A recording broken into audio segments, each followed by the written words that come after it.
皆さんこんにちは、読書の達人です。今日ご紹介するのはこちら、対岸の彼女、角田光代さんです。出てくる2人の女性、始まってる頃、ストーリーの始まりの頃まだ若い学生です。女学校行ってます。中学生ぐらいかな。そこからスタート。1人は小夜子です。で、学校行ってて、でも友達もこれといったのができなくて、わりかし一人で、過ごす、そういう少女時代を送って、大学行ってから普通に就職して、そこで出会った相手と、そこで出会ったのかわからない、その時付き合ってた、彼氏と、そのまま結婚して、もう専業主婦になります。ですからいわゆる若い頃からの女友達の思い出みたいなものは少ない、そういう一人、最後。もう一人が、葵です。で、葵の方は、やっぱり、これという友達、この人信用、一人ぼっちじゃなくて、この人は親友だなっていう人が見つかるんですけれども、でもこれは親友っていうのかしらみたいな相手との思い出があります。これ途中に出てきます。結構ヘビーな話です。で、葵は大学卒業した後にプラチナプラネットという旅行会社を立ち上げます。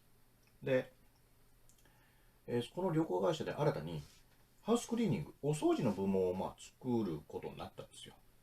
で、そこの募集に応募してきたのが先ほどお話しした小夜子で、ここでつながります、この2人が。で、この2人どちらも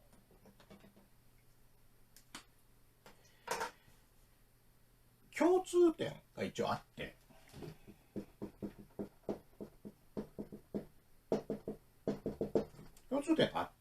で、これやっぱ少女時代、孤独なんですよ。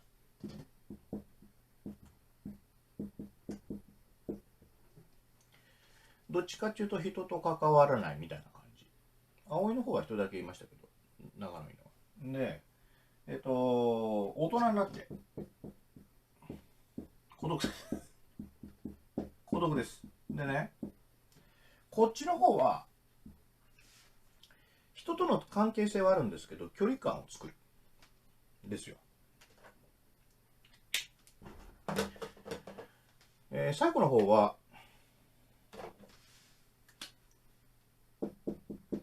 小夜子、ちっちゃい夜の子で、もう一人が葵。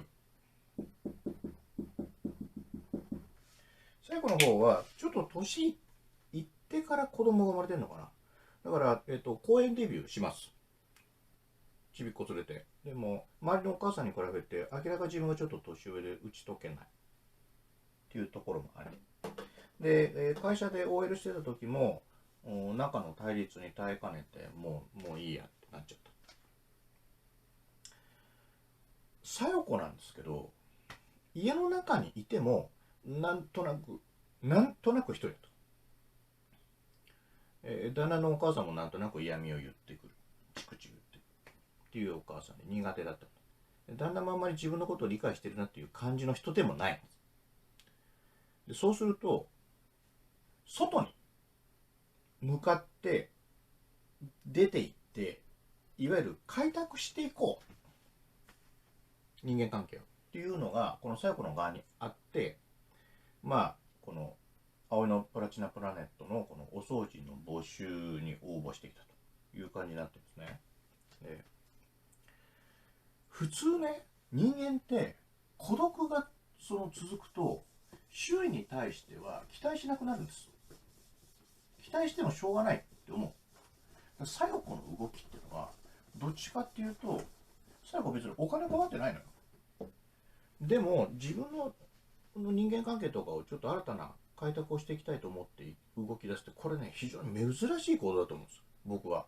で子供の頃はずっと不快な思いをしてきた人間関係、大人になってからも嫌な思いをしてきて、それでさらに人間関係を新たに作っていこうなんて思わない。もっとうちにこもるもんで人間は。でもそうじゃない。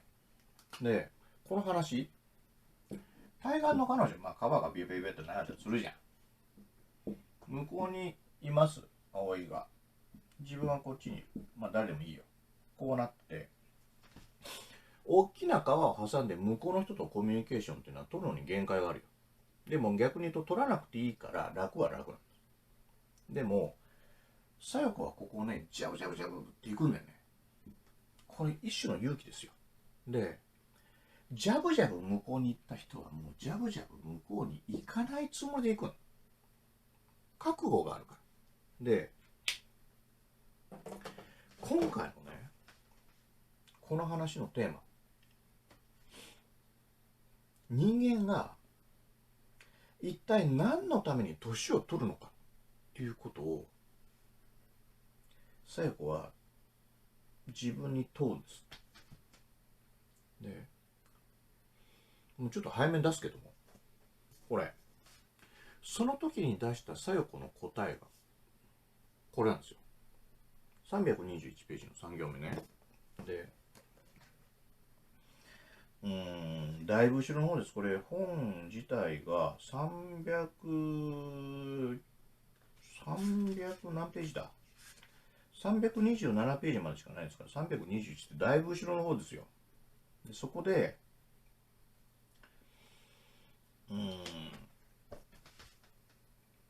やっぱ気づくんだよね。ああ、自分はそういうことのために年を取ってたのかって。でこの2人に共通点があるっていう話しましたけども、何のために生きてるのか、何のために生き続けて、何のために年を取っていくのかずっと分からなかった。で小夜子側がそれに先に気づいて、それでこの川をジャブジャブジャブジャブって渡っていくんだよね、教えに。この話は、登場人物ほとんど女性なんですよ。男の人ちょっと出てきますけど、旦那さんとか職場の男の子が出てきますけど、でも女の世界で生きてる女性ってやっぱ強いなっていう印象を受ける。男ってやっぱへこむんだろうなって、こういうとこにいると。女の人の属性っていうか考えてることって男は多分半分ぐらいしか分かってないんじゃないですかね。そのいわゆる強さとかいいとこ悪いとこ全部ひっくるめてね、それをよーく勉強できる話です。これ男はこれ一回読んだ方がいいよ。でこれ読むと、ああ女の人ってこんな感じなんだ。書いてる人が女性ですからもう間違いないよ。こんな感じなんだっていうのがなんか分かって、やっぱりね女性って優しくしてあげなくちゃっていうのがあるじゃないですか。優しくしてあげなくちゃいけないと思います。でも優しくしてあげたらね、女の人はねちゃんと頑張れるんだよな。そこを男はあんま分かってないなってちょっと思った。これ見て勉強勉強だと思って読みましょう、これを。そして一回ちょっと考えるっていうことをしてみてください。その中でこの、主人公の聖子と葵を通して人間がなぜ年を取るのかっていうのを学べる小説です。奥深く、そして学びの多い小説ですのでね、時間かけて読むだけの価値がある小説だなというふうに思いました。ぜひ読んでみてください。対岸の彼女。角田光代さんです。角田じゃないです。角田光代さんです。ぜひ読んでみてください。読書の達人でした。